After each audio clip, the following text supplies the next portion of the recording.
Look, the white boys and the USPs in the federal system, hands down the most vicious.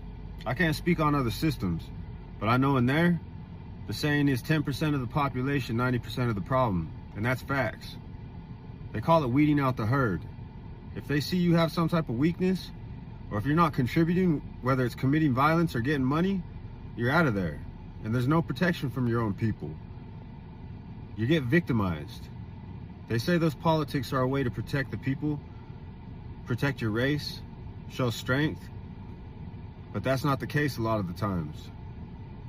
If you're perceived as weak, they're gonna get you up out of that, off that yard, and it's usually by violence. Nobody's asked to leave. Maybe in other cars, but the white boys, every time there's a removal, it's a demonstration. It's serious. They want people to see. They want there to be bloodshed. That's the reality of it.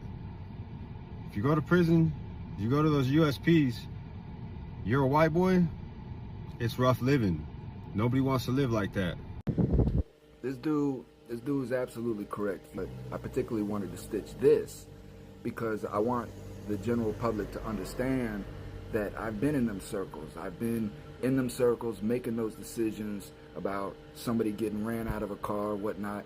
And in some cases, I've even been that enforcer. But it's an expectation, right? If you're big and you're white, you're in a car. Whether you're in the independent car, you're in a gang car, but you're associated some kind of way. That's what prison politics is about. And when you're in that car, there's rules and regulations of that car. If you crash out, meaning you do something outside of those regulations, those rules of that car, right, then you're subjected to get ran off. And what happens is the speakers of that car, will sit down and they'll congregate and they'll factor in how it's going to be done, where it's going to be done at what time it's going to be done at, what guards, because it's all about setting an example. This car don't mess around. We don't play that stuff in this car, and we hold it tight. And the reason for that is because if you're in that car and you're not checking your people, that can then become an institutional thing where the whole car gets ran up. Everybody in that car.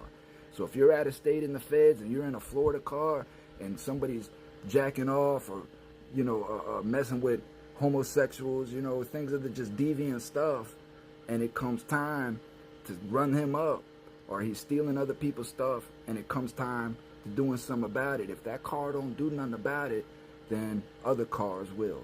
And they'll say, we're just going to get this whole Florida car off the compound, which in some cases, a lot of Florida cars can't walk on a lot of federal yards outside of Florida.